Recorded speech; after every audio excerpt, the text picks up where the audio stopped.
Nagmistulang winter wonderland muli ang ilang mga taniman sa Benguet. Sa Atok, binalot ng makakapal na andap ang kanilang mga pananim na gulay.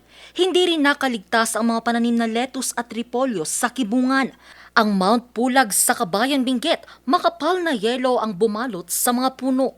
Sa Baguio City, 9 degrees Celsius ang pinakamababang temperatura. Sa La Trinidad, Benguet naman, 7.5 degrees Celsius ang pinakamababang temperatura noong Sabado.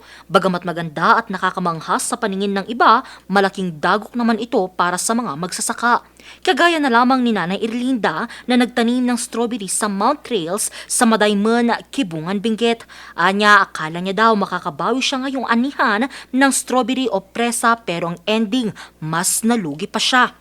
Ang inaasahan niya kasing 10 crate ng strawberries ngayong araw, 5 crate lang ang kanyang naani. Medyo mahirap ngayon kasi maraming nasira na gulay.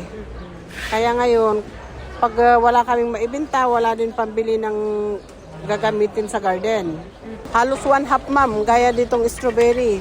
10 crates sana ang darating ngayon, ang dumating lang 5.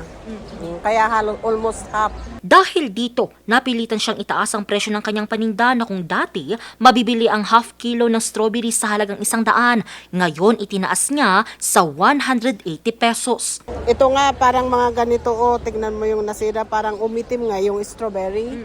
Kaya hindi pwedeng ibenta yun. Ilan lamang siya sa mga magsasakang apektado ng andap o frost.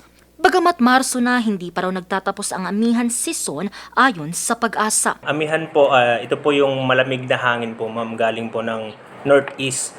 So, itong northeast na ito, ma'am, galing po siya ng Pacific Ocean, karagatang Pacific Ocean, at binublow niya yung wind papuntang northeast at ito po yung nagkukos ng cold weather po sa Pilipinas po. Yung weather system po natin ngayong araw, actually, ma'am, nagpalabas na po si Pag-asa ng nag-declare po sila na hanggang ito po yung sabi nilang huling bugso ng amihan na mararanasan na natin hanggang Wednesday this week po. Nagpaalala naman ang Pag-asa sa publiko na malaking bahagi pa rin ng bansa ang makakaranas ng malamig na panahon.